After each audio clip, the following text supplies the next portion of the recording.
propina obligatoria en delivery. Cada vez nos estamos sintiendo un poco forzados con el tema de la carga impositiva.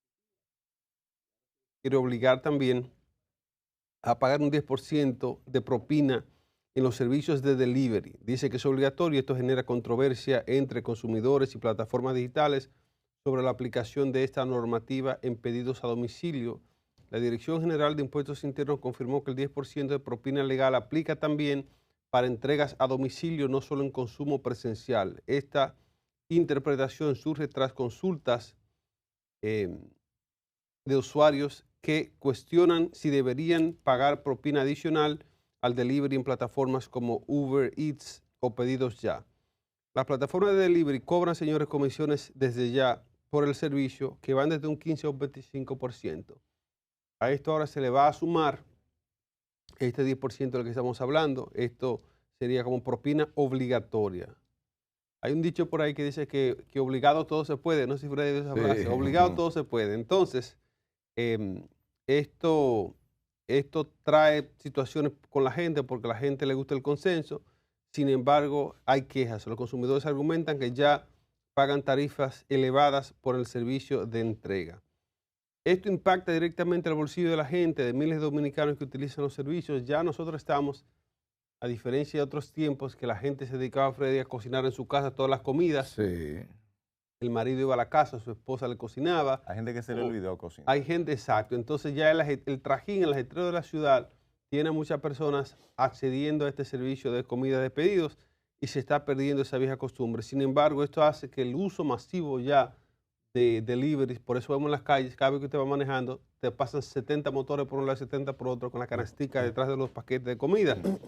La República Dominicana estableció propina de 10% como obligatorio en 2008 para restaurantes y bares. El sector de delivery digital creció un 300% durante la pandemia, pero opera como en una zona gris regulatoria donde las propinas no siempre llegan íntegramente a los repartidores. Técnicamente una cuestión. La DGI puede fiscalizar el cumplimiento mediante auditorías a las plataformas digitales. Las empresas de delivery deberían ajustar sus sistemas para separar más bien claramente el cargo del servicio y la propina legal del 10%. Y aquí yo quiero anotar lo siguiente antes de pasar con los chicos. El tema de las propinas en nuestro país, igual que muchas cuestiones que aquí pasan, siempre ha habido una utilización un tanto sospechosa. Hay mucha gente que está de camarero en lugares que no reciben toda la propina que se colecta. Tienen un plan de que vamos a juntarla toda y luego la repartimos entre todos los del equipo.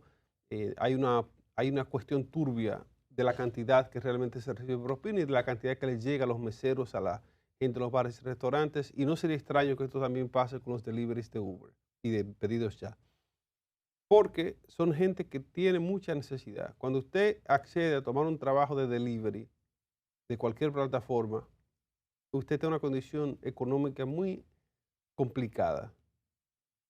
Y nosotros tenemos la tendencia de que la gente que está en condiciones difíciles económicas, tomamos la ventaja de acceder a darle un trabajo, pero un trabajo muy por debajo de lo que se entiende que una gente necesita para vivir dignamente, pero es lo que pueden conseguir y por esa razón también se les ocultan algunas cosas como las propinas que pudiesen percibir porque las grandes empresas estamos en el mundo donde el 1% es el billonario, es el trillonario, mientras que gran parte de la población humana está pasando penurias. Nelson Enrique Valdes Juro con ustedes. Muchísimas gracias, Iván. Vamos a ver. Yo tuve la dicha y la oportunidad de trabajar en turismo y tuve la dicha y la oportunidad de trabajar en el sector delivery. El problema con esto de la ley es, si tuviéramos un empleado del sector hotelero aquí y le preguntáramos, te va a decir que el tema es que la propina no se distribuye. Pero vamos a las cifras. En el año 2024 el sector turismo aportó 10.000 millones de dólares. En el área de Punta Cana, para poner un ejemplo práctico de cifras, hay 90.000 empleados. Si tuviéramos que repartir el 10% de 10.000 millones, estamos hablando de 1.000 millones de dólares. Ustedes, por la experiencia que tienen en casa, con personas cercanas, que trabajan en los hoteles, ¿podrían decir que ustedes creen o perciben que esta gente vive de todas las propinas? La realidad es que no. La realidad es la siguiente. La propina pasa a ser parte de las utilidades de los hoteles. Y se reparte en la realidad, en algunos hoteles, cadenas hoteleras, un 5% de lo que ellos obtienen a través de la propina. En el caso de los delivery, lo que hicieron las plataformas digitales fue cargar un adicional, que una parte le llega al joven que hace la parte de delivery y otra parte se queda la parte de la plataforma digital, para no mencionar nombres de ninguna compañía. En la práctica no llega a la persona. Si a mí me dijeran, mira, pediste una pizza y valía 1,000 pesos, 100 pesos se lo van a entregar al chico, yo preferiría lo siguiente: no me hagas obligatoria la propina, yo al chico le voy a entregar directamente 100 pesos. Porque inmediatamente tú le metes los 100 pesos a una empresa, eso ya es muy difícil que llegue directamente al empleado por la mala humanidad que existen en las compañías de no entender que eso le pertenece al empleado y no debe tocar nadie del área administrativa. Esa es la realidad. En la práctica eso no sucede. ¿Y qué va a terminar pasando ahora con las plataformas digitales? Que no le va a llegar a los chicos que hacen delivery. No les va a llegar ese 10%. Y lo otro que no entiendo es, si ya la plataforma te carga 10, 20, 30, 35% de extra cargo, ¿quién fue el creador de ahora un 10% adicional? Y lo otro, me encantó una vez lo que dijo Colombia. Cuando yo le dije, bueno, Colombia, salimos de la reforma fiscal, y Colombia en mi cara casi una sonrisa burlona como Nelson. Nos lo van a meter por otros lados. Aquí está ya una prueba de que por goteo nos están metiendo una reforma. Yo no había escuchado el tema, ni siquiera escuché la discusión en algún momento del 10% de la propina en las plataformas de delivery. Es mi dinero. ¿Por qué me haces obligatorio el yo volver de nuevo a entregarte un impuesto cuando los sueldos no cambian? Tú no vas a la empresa y le dices, mira, subió el IPC. Ah, bueno, pues entonces tengo que aumentarte el sueldo. Disculpa, ¿viste la inflación? Sí, subió un 11, ¿me puedes subir el sueldo un 11? No existe eso. Ninguna empresa le sube el sueldo a un empleado porque subió la inflación, porque ahora te tocó un 10% más de propina en delivery o porque subió el papel de baño. No, tenemos el mismo sueldo para afrontar cualquier cambio. El tema, y paso a mis compañeros, el tema, por ejemplo, de la tarifa eléctrica. El dinero sale de un sueldo. Oye, ¿sabes qué? Ya no vas a pagar, Nelson, 5,000. ¿Y ahora cuánto es? 11. Vale, yo no lo produzco. Yo tengo que entrar a buscarlo. Y ahí va empobreciéndose la gente. Termino con lo siguiente. El pueblo no es imbécil, no es estúpido. Creo que hay un énfasis, creo que hay una parte de nuestra oligarquía política y empresarial que cree que el dominicano no se está dando cuenta del enorme abuso que se está cometiendo día a día con nosotros. Ese es mi comentario. Yo no creo que ninguna propina deba ser obligatoria, porque lo primero, se supone que la propina, ¿verdad? O sea, ¿cuál es el sentido de la propina? Se supone que estamos hablando de un incentivo, ¿verdad? Que tú decides ceder a la persona que te da un servicio por lo complacido que tú estás, vamos a decirlo, por ese servicio. Entonces, cuando tú estableces que por ley es obligatorio dar una X cantidad de propina, pues ya, o sea, tú no me estás garantizando ni siquiera que el servicio va a ser óptimo. Y si el servicio yo no quedo conforme y tú como quiera obligatoriamente me vas a descontar un porcentaje de propina, o sea, como quiera hay que darle una propina a una gente que haga un trabajo deprimente. O sea, me parece que eso hay que revisarlo. Ahora, yo sí creo que en República Dominicana debemos apropiarnos de la cultura de la generosidad. ¿Por qué? Yo, por ejemplo, donde quiera que yo llego, yo trato de dejar siempre algo de propina y trato de ser generoso. Hay gente que entiende que para dar propina necesita tener dinero, necesita ser rico, necesita tener un buen sueldo. No necesariamente. No necesariamente. Hay algo que se llama generosidad. Y usted, por ejemplo, cuando está, vamos a decir, en un supermercado, está haciendo la compra de sus insumos del hogar, normalmente hay un empacador ahí que le está ayudando a empacar las diferentes compras que usted haya hecho. Entiendo que usted poder darle, qué sé yo, 200 pesos, 100 pesos, está bien. Entonces, eso es parte de la generosidad y no es verdad que le va a descuadrar su presupuesto a usted por sacar 200 pesos, 100 pesos, qué sé yo, lo que usted decida. Pero dejarle algo, claro, obviamente, si esta persona le ha dado un servicio óptimo y usted entiende que está complacido con el trato que se le ha dado. Ahora, de ahí a ponerlo obligatorio, me parece que esto hay que chequearlo y no es la forma, porque no necesariamente cuando me llega un delivery, yo voy a estar. De hecho, yo los delivery, cuando pido en estas aplicaciones, muchas veces hasta un 25, tú sabes que te da normalmente, te daba 3 opciones. Te ponía 10, 25 y hasta 50% de propina, o sea, como para tú dar. Y normalmente yo le daba un 25%. Claro está, después que yo veía que el servicio estaba óptimo y yo estaba complacido con el servicio que había recibido. Entonces, hay gente, lo que hay que fomentar es eso, la generosidad. Y que la gente, en vez de dar un 10, puede dar hasta un 25, como yo lo he hecho. Pero esto sí, el servicio, ¿entiendes? Es bueno. Y lo que hay que fomentar es eso con las propinas, de que cada quien que da un servicio también se esfuerce porque ese servicio sea óptimo. El tema, Nicolás, querido, hermano mío del alma, es que tú no se lo estás entregando a Juan que te acaba de llevar la pizza. Se lo entregaste a Delivery Hero, que es un holding. Para poner un ejemplo, en Holanda. Sí. No le entregaste los 25 pesos, los 100 pesos al infeliz que te llevó la pizza. Es un holding que es la empresa dueña de la plataforma. Pero ahí voy. Entonces, como el Estado está, el gobierno está estableciendo que es obligatorio, entonces el gobierno debe velar porque esa propina llegue a la persona que le corresponde. Con el sector hotelero. Bueno. Sale a la salida de cualquier cadena hotelera y pregúntale a las niñas, a las chicas. Mi amor, ¿tú sientes que te entregan el 10% de la propina? Antes, ¿qué pasaba? Cuando no había todo incluido, que el cliente pagaba media pensión, el cliente andaba con mucho efectivo para pagar su almuerzo y pagar sus gastos. Entonces la propina la daban directa. Tú le preguntas a un empleado del sector turismo de los 90 y otro que entró después del todo incluido, y la economía de los que estaban en media pensión era otra.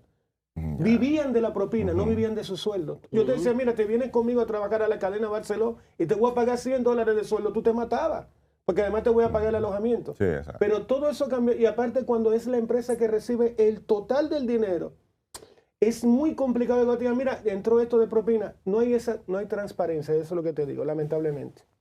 Bueno, lo que yo veo es lo siguiente, hay tiempos y estilos y un concepto de manejar el tema de la propina, porque en el 2008 cuando se estaba discutiendo, cuando se discutió y se aprobó la ley de propinas, no existían todos estos delivery que son kamikazes modernos que andan en un enfrentamiento permanente con la muerte, ¿verdad? Y entonces no existían. ¿Qué pasaba con las propinas de esa época antes de regularizarse con la ley de propinas del 2008? Bueno, que era espontáneo. Usted iba a un lugar, le daba un buen servicio. Generalmente cuando usted estaba en cerveceo y en lugares de bebida, se pone la gente dadivosa, la gente sabroso, se emociona, sí, y se pone sabroso. Claro. Una buena camarera, tú te haces más espléndido. Sí.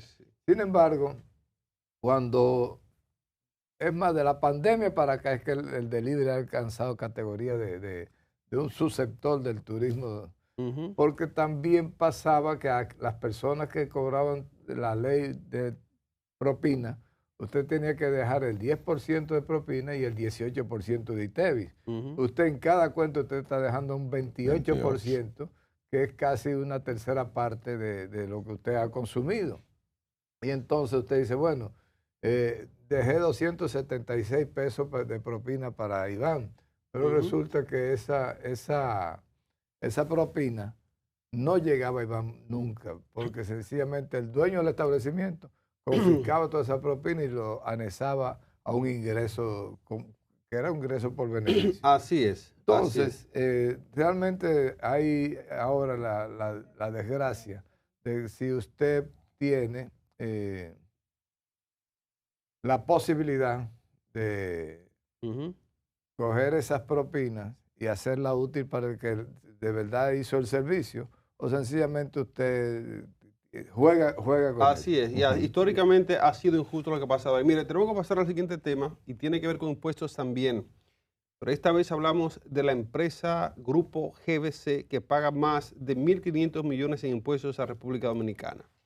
El Grupo GBC, uno de los conglomerados empresariales más importantes del país, reporta haber pagado 1.500 millones en impuestos Más. entre 2018 y 2024, mientras sus ventas superan los 70 millones en ese periodo. 70.000 millones en ese periodo, así es, 70.000 millones en ese periodo. Entonces, el grupo, que opera en sectores como la construcción, manufactura y servicios, registra un crecimiento sostenido de 15% anual promedio.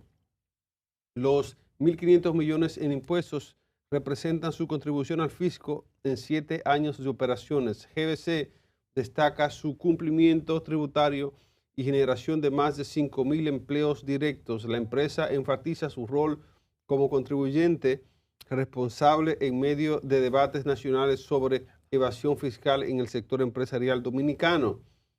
Esto muestra también el apoyo del sector privado organizado en aras del Estado en un momento donde la recaudación fiscal es crítica.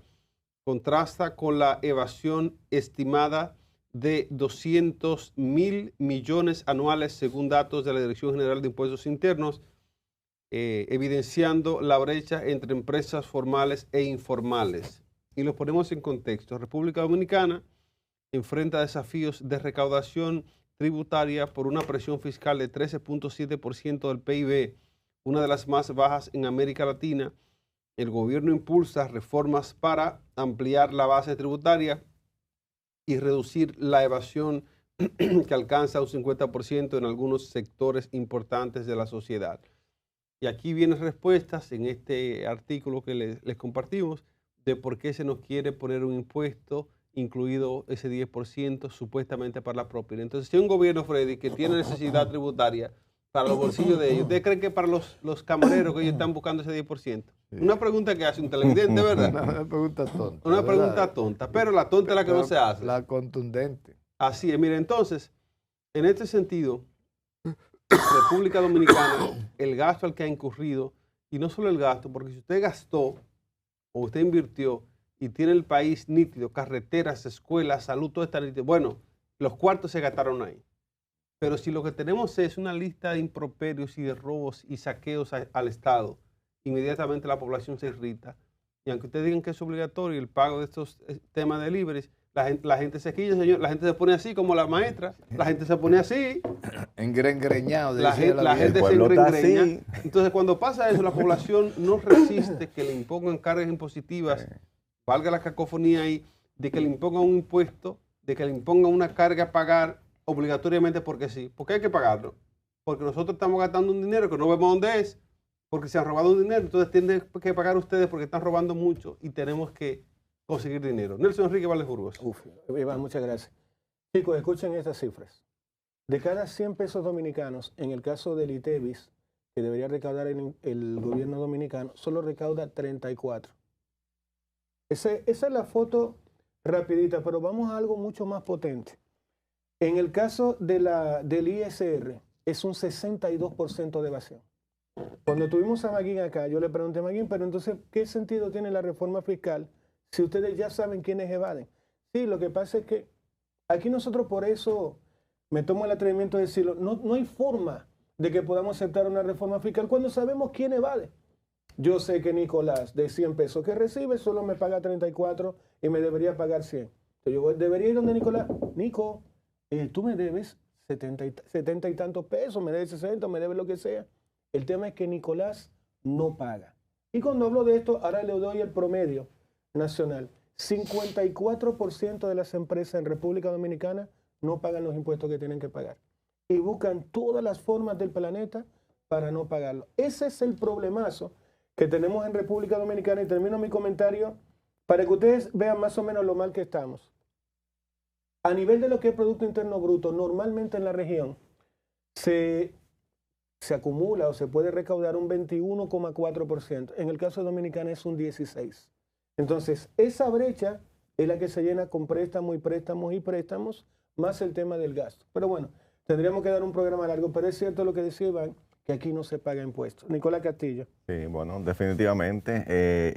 Ahí es donde está el tema también de la reforma fiscal, que nosotros, aunque se ha criticado mucho, obviamente se sabe que hay que hacer algo, ¿verdad? Porque, como tú bien mencionabas, Nelson, hay mucho dinero que se pierde y que sabemos, pero también están los intereses. Yo lo que digo es que en vez de esta reforma fiscal, atacar a la población, ¿verdad? Al infeliz, debe ir a los que más están distrayendo, a los que más están, ¿verdad? Evadiendo. Pero es que, entonces, Nico, es simple. ¿El cookie te debe dinero? No. No. Por ejemplo, yo te debo dinero. ¿Dónde tienes que ir? Donde mí, que te debo cuarto. Sí, ¿entiendes? Pero, por ejemplo, Cookie, que me paga 10. Me paga siempre. Exacto, me paga siempre, me paga 10. Y tú tienes que pagarme 50, pero de esos 50 me pagas 20. Yo en vez de, y necesito más dinero, en vez de pedirte a ti que me pague completo, ¿verdad? Yo voy donde Cookie mejor. Le digo, en vez de 10, dame 20. Así no. O sea, ahí es donde estamos mal. Y por eso, de hecho, entiendo que fue la gran indignación de la gente hacia la reforma fiscal. Esto de la farmacia GBC, bueno, yo felicito de este grupo GBC que hace estos grandes aportes a la economía nacional. Aguas Bebas. Bueno, realmente es un tema interesante porque nos toca en todos los sentidos. Hablamos de lo que representa la intención que hay de aplicarle una reforma fiscal a la mala, gota a gota, por cuentagotas. Amén. Y entonces nosotros como dominicanos estamos en Babia, ¿verdad? En Belén con los pastores. Entonces yo digo lo siguiente. La República Dominicana está constituida como un Estado social y de derecho, y ese Estado social y de derecho tiene una especie de responsabilidad con la población dominicana. Esa responsabilidad se sube a partir de lo que son los ingresos que tiene como nación, cómo aplicarlo y distribuirlo de una manera correcta. Si usted suele esquema que el país anda en búsqueda de la posibilidad de recoger la mayor cantidad de dinero posible para hacer una inversión social que no está haciendo porque el gasto de capital es mínimo, entonces el gasto corriente se está comiendo todos los ingresos. Nosotros decimos, si estamos constituidos bajo un Estado social y de derecho y nosotros tenemos una constitución que nos rige, nosotros debemos ser cuidadosos de la preservación de esos derechos fundamentales. Y tenemos que hacerlo porque hay un resto de la sociedad que se va moviendo en torno a lo que son el desarrollo económico y social de la República. Y nosotros decimos, bueno, en el caso de la farmacia GBC, por ejemplo, que es una entidad social que está aportando al Estado Dominicano, en estos momentos ellos han demostrado una capacidad de aportes en todos los sentidos. Como impuestos han pagado más de 1.500 millones de impuestos al erario. Han generado riqueza porque han tenido ventas por más de 70.000 millones de pesos en un periodo breve de seis años. Y ellos tienen también el aporte fundamental y sustancial de la farmacia GBC a la sociedad, tiene más de 4.500 empleos. Y entonces usted dice, bueno, ese crecimiento se corresponde con lo que ha pasado con la sociedad dominicana. Ha habido un crecimiento desbordado, sencillamente ha habido un concepto diferente de hacer marketing. Porque todos los grandes procesos de éxito empresarial se montan en una efectiva campaña de marketing comercial. Entonces, todas las grandes empresas han sido exitosas a partir de esa estrategia. Bueno, la farmacia GBC, ¿qué tiene? Que le vende la medicina a la totalidad de los dominicanos con un 20% de descuento y eso le da un empuje. Y nosotros decimos, ¿pueden los rumores, las menciones maliciosas destruir a todo un emporio empresarial que ha tenido la valentía de lanzarse a hacer aportes sustanciales de capital con el propósito de desarrollar un subsector de la economía? Y ellos han sido exitosos. Han caído en algún tipo de acción ilegal. Bueno, para eso están las autoridades. Nosotros como comunicadores no podemos hacer la labor de Ministerio Público, ni podemos ser justicia y comunicadores a la vez. La condición de periodistas objetivos nos conmina, nos obliga a hacer una mirada sin intereses en lo que representa el caso de GBC. Estamos combinados a ver la ley primero, la Constitución. ¿Qué dice la Constitución? Todo el mundo es inocente hasta que no se pruebe mediante una sentencia que adquiera la categoría de la cosa definitivamente juzgada. Es inocente todo el mundazo. Todo el mundo es inocente. El que es atrapado en flagrante delito tiene los tribunales que demostrarle la culpabilidad.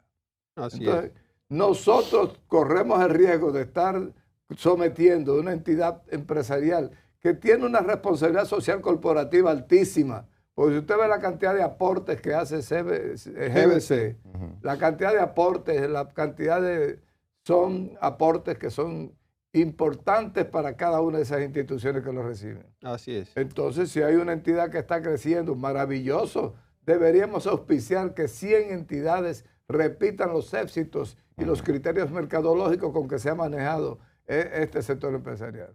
No conozco a los dueños de GBC, nunca me han dado un anuncio, nunca he hecho un medio negocio con GBC, no tengo idea de cómo hacen negocio.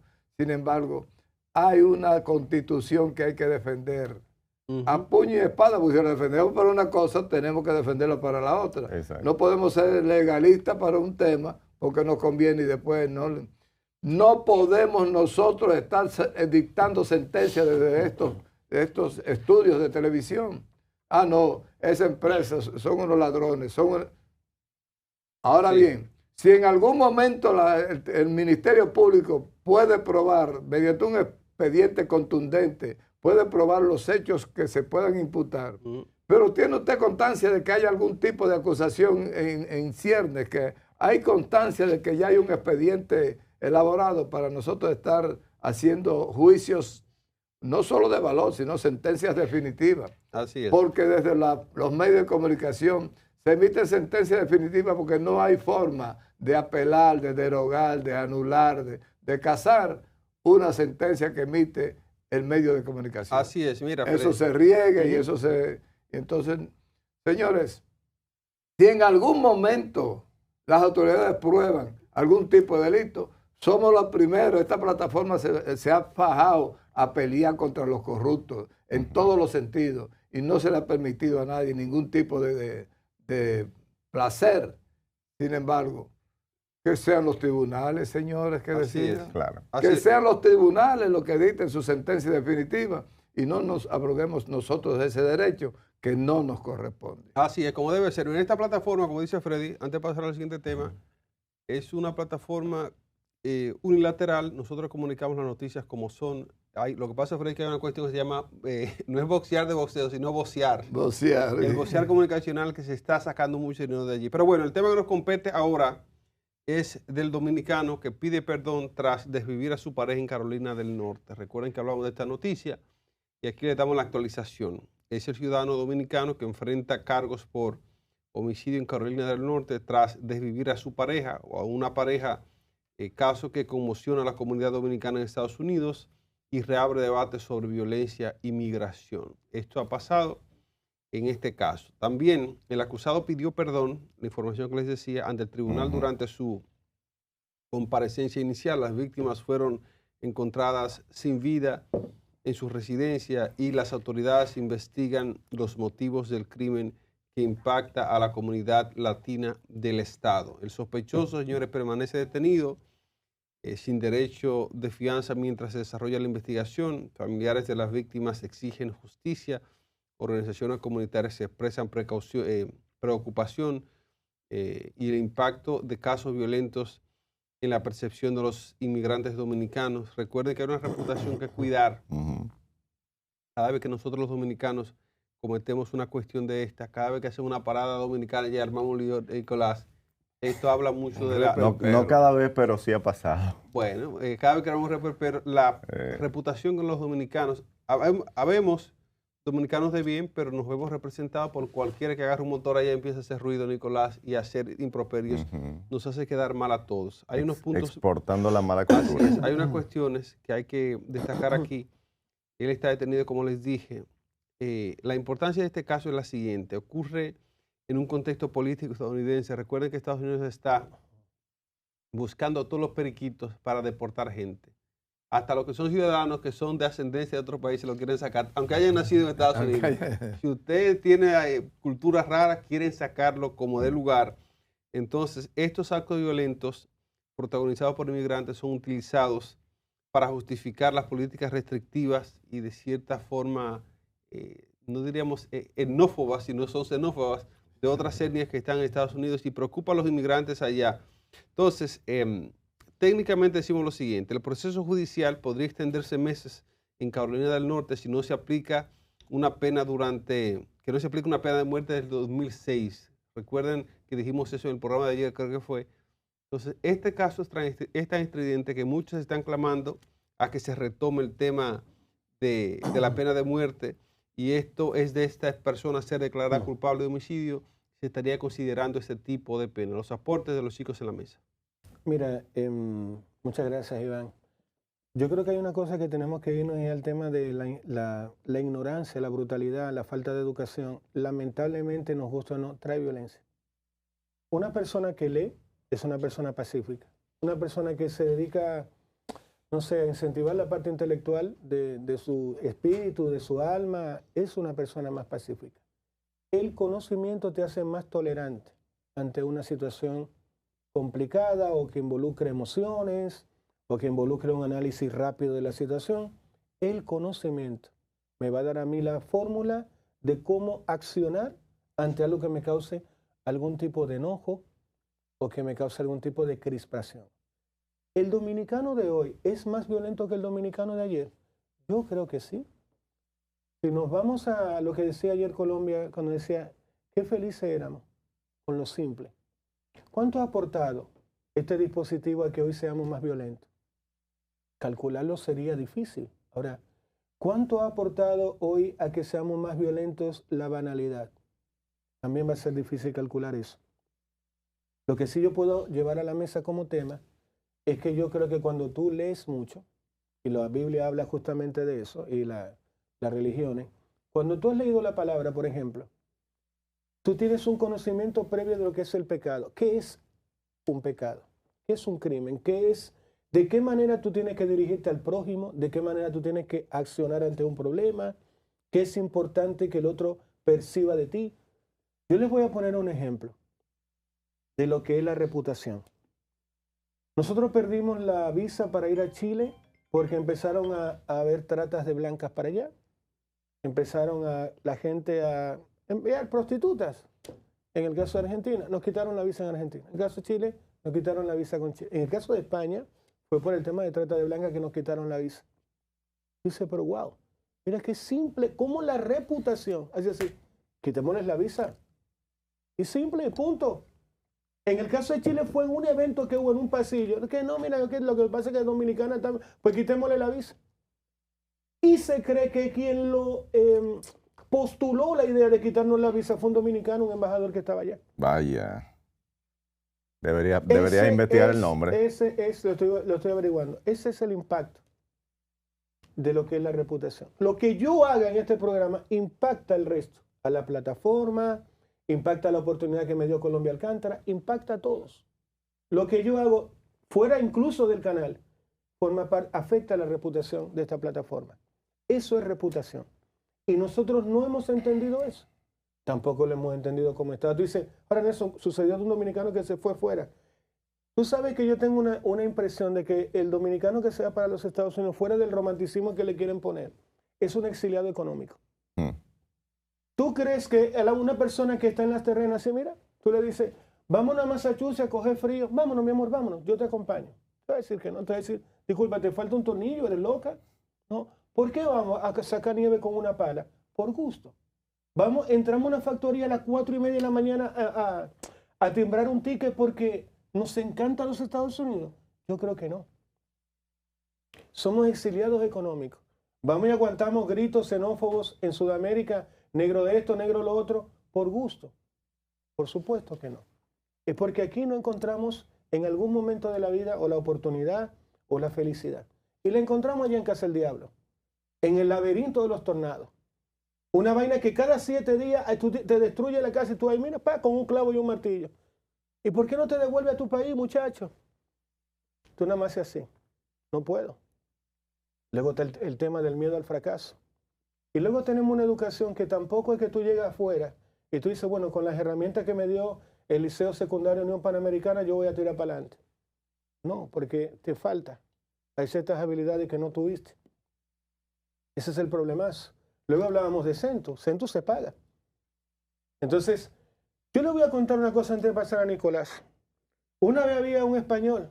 ¿Sabes qué pasa, tío? Que no me enciende el equipo, macho. Y llegó ya, Cuando llegó el de sistema de Santo Domingo, él no sabía prender el computador. Pero no solo él. No sabía ninguno de los empleados que teníamos en el complejo encender el computador. No manejar un software. Simplemente encender el equipo. No sabían cuál era el botón que había que meter el dedo. Ay. ¿Ustedes me están entendiendo? Ahora eso llévenlo a todos los dominicanos que se fueron de aquí desde nuestros queridos y amados barrios y llegaron a Nueva York a entender, a insertarse en una cultura que no es la de ellos, con una presión que hay que pagar los bills, las cuentas. Porque allá no es igual que aquí, que te enganchas con un cable y hay luz. O te enganchan el wifi. Mira, aquí mamá, me está llegando la señal. En el baño tengo señal de wifi, que se la estoy robando a alguien. No, mi amor. Allá hay que pagar todos los servicios religiosamente porque si no, te lo cortan. Y venimos de una cultura donde podemos vivir del otro. Si yo tengo hambre y Freddy es el vecino mío, yo pongo a los muchachos a moquear cerca de Freddy, para que Freddy diga, vecina, venga, dele eso a los muchachos. Si en algún minuto un plato de comida yo lo voy a conseguir, un abrigo, un par de zapatos.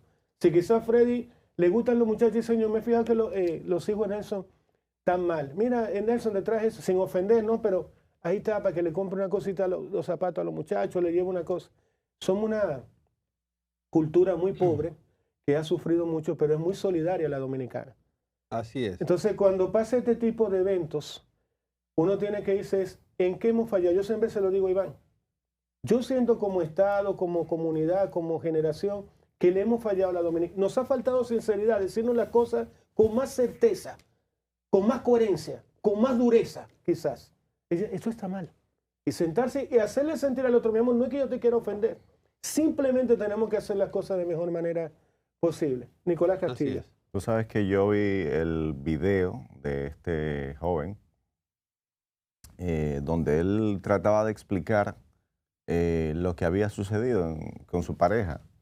Y él pedía perdón, o sea, decía, perdónenme, señores, yo he sido un hombre muy entregado, míralo ahí el video, exacto, a mi familia, pero esta mujer se me portó mal, más o menos estoy parafraseando sus palabras.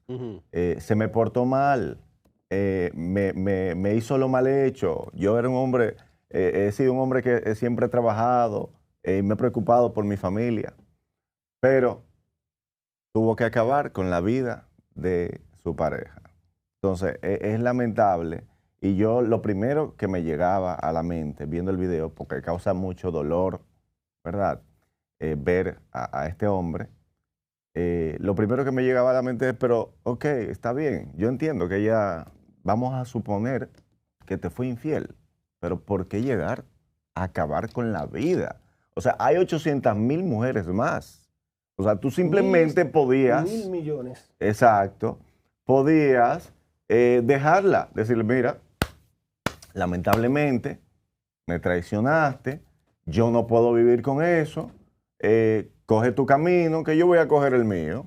Ya, vamos a seguir, por ejemplo, cumpliendo con mi rol de padre, porque los niños no tienen nada que ver con esto.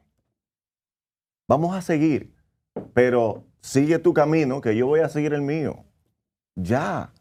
Y hay 1.000 mujeres más a las cuales tú puedes acceder. No tenías la necesidad de acabar con la vida de esta mujer. Entonces, yo entiendo que hay que fortalecer la inteligencia emocional, que es donde estamos cojeando, lamentablemente. Nico, tú dices que estamos lo demos en la escuela a los niños. Tú dices que desde chiquitico demos inteligencia emocional. Sí, de hecho, hay algo que se llaman habilidades blandas, exacto, que hay que potenciar. Las habilidades blandas, estamos hablando de la comunicación, estamos hablando de la resolución de problemas, estamos hablando de la adaptabilidad, hablamos del trabajo en equipo, hablamos del pensamiento crítico, de la gestión del tiempo, del liderazgo, la creatividad, y ahí mismo también está la inteligencia emocional. A esto hay que darle mucha importancia. Yo creo que esto, inclusive con el tiempo que estamos, porque ya no estamos en la era industrial, o sea, esto es ahora mismo la prioridad y las escuelas deberían tomar esto y darle mucha importancia, porque la inteligencia emocional es vital.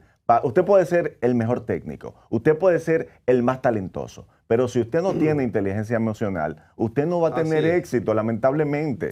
La inteligencia emocional, yo diría que es el pilar para usted poder tener éxito en la sociedad y para poder convivir con las demás personas. Como Freddy lo que ayuda es dar mucha vida, yo voy a enviar su participación porque hay que pasar al siguiente tema. Miren, esto es sobre el cierre parcial del gobierno de Estados Unidos. Quiero aprovechar para conectar aquí. William tiene una imagen. Nosotros el día de ayer publicamos un contenido en nuestro canal de YouTube hablando de eso. Se llama Government Shutdown, que es el cierre del gobierno de Estados Unidos. Es el artículo, más bien el comentario que publicamos el día de ayer, que habla sobre el logro de Abinader con la ONU y sobre el Government Shutdown de Estados Unidos. William pondrá la imagen mientras yo leo esta información. El gobierno de Estados Unidos entra en cierre parcial tras fracaso del Congreso en aprobar presupuesto federal afectando servicios esenciales y operaciones de la Embajada estadounidense en República Dominicana.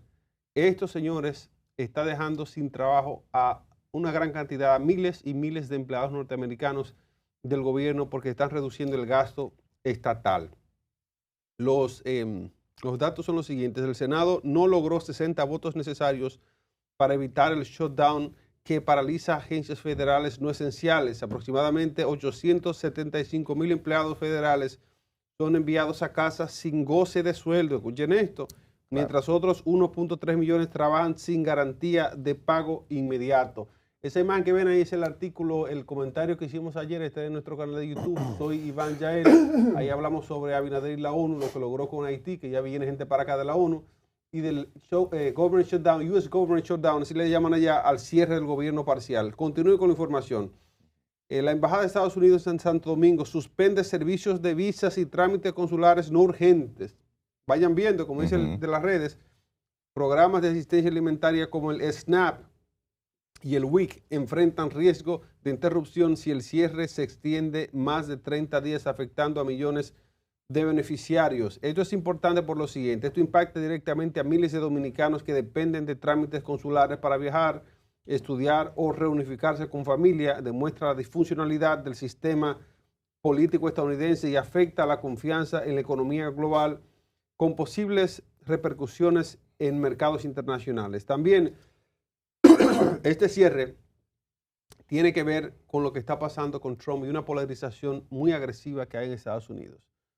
Trump, presidente de Estados Unidos, y de Nicolás Castillo Bambán aquí, que aunque no sea americano, Trump es su presidente, ha venido a traer un modelo de gobierno más de la pluma, del lapicero. Él firma una orden presidencial ejecutiva y le da para adelante. Entonces, esto crea en la oposición ciertos resentimientos. Y la oposición dice, pero es así, Freddy, o bailamos todos, o me llevo. O me llevo la radio. O me llevo el radio. Entonces, ellos dicen que él quiere hacer muchas cosas. Este país, digo yo, que si fuera un dominicano americano, dirá, aquí no es como dominicana, aquí hay que pasar por el Congreso. Entonces, allá no le han permitido a Trump continuar con algunos gastos que entienden los demócratas que no son estrictamente necesarios para Estados Unidos ahora.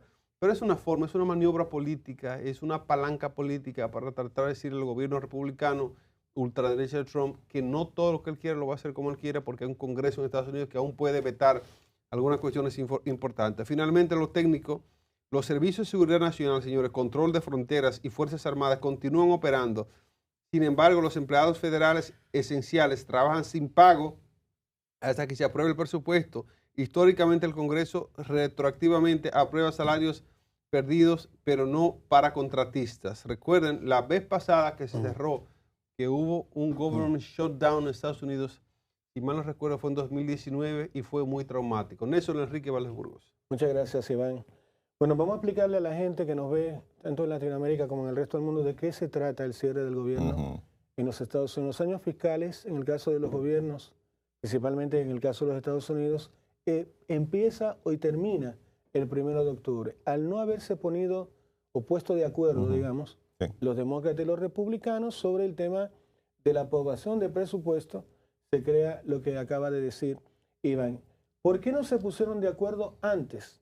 Ahí entra en línea lo que acaba de comentar Iván, que lamentablemente este es un pulseo político. Ya había ocurrido antes que nos pusiéramos de acuerdo, porque también lo que se puede hacer es decir, bueno, mira, vamos a seguir con el presupuesto del año anterior para que el Estado, de alguna manera, siga operando, pero no hubo, lamentablemente, apoyo en el Congreso para esa caducidad, para esa posibilidad, de alguna manera, de la ley. Han fracasado todos los acuerdos internos en los Estados Unidos en el Congreso, sobre temas principalmente de lo que tiene que ver con los cuidados de la salud. Hay una disputa política y partidista muy agresiva entre el Partido Demócrata y Republicano luego de que el presidente Donald Trump llegó a la Casa Blanca. Hay una ley antideficiencia que prohíbe que las agencias federales comprometan fondos que no hayan sido apropiados por la ley. Castellano, si no hay una aprobación legal del Congreso, ninguna agencia puede gastar en nómina, en insumos, algo tan simple como eso, o en gastar en el tema de limpiar la oficina. En nada, no puede gastar un solo centavo. Es un tema bien extraño en los Estados Unidos, pero es así. ¿Qué dice la gente o qué dice la prensa?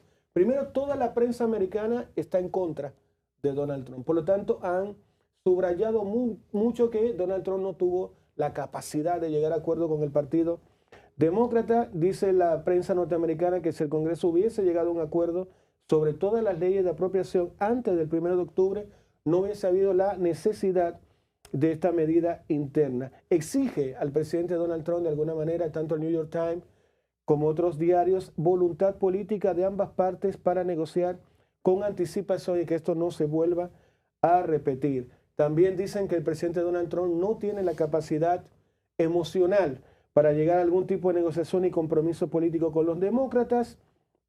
Emparejan los temas polémicos de forma estratégica, diciendo que Donald Trump no puede seguir siendo presidente de los Estados Unidos. Piden moderación en las exigencias de Donald Trump. Donald Trump está pidiendo una serie de cosas para facilitar el acuerdo, que los demócratas dicen que no lo van a aprobar. Se necesita, dicen algunas organizaciones civiles norteamericanas, reformas institucionales que permitan que esto no vuelva a ocurrir en el futuro. Nicolás Castillo. Sí, definitivamente no se han puesto de acuerdo, tanto demócratas como republicanos, y esto es lo que ha provocado el cierre del gobierno.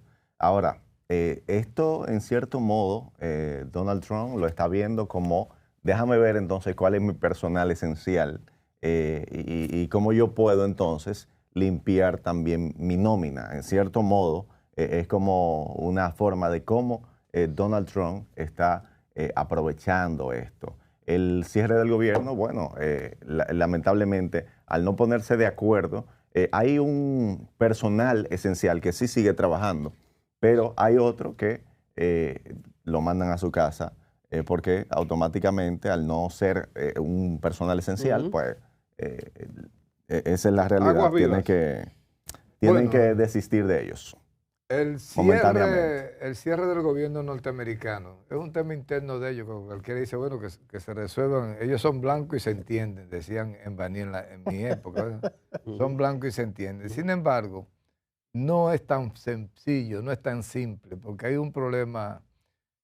La democracia representativa, como se ha pintado, tiene como su estandarte en la sociedad norteamericana. Los norteamericanos nos trazan las pautas de por dónde debe caminar la democracia. Y ha sido un fracaso total, pero ellos se vanaglorean de su democracia. Y entonces, la mayor muestra de fracaso de un gobierno es cuando se llega al cierre de gobierno en los Estados Unidos.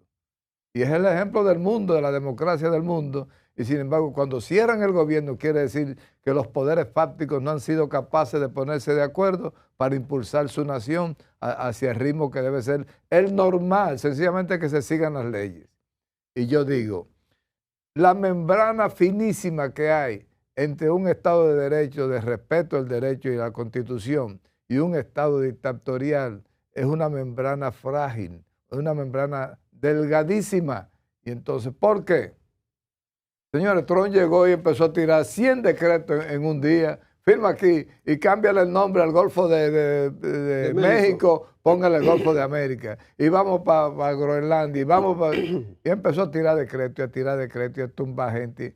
Uno de los primeros decretos que tiró Trump fue que perdonó como a 1.500 terroristas que asaltaron el 6 de noviembre.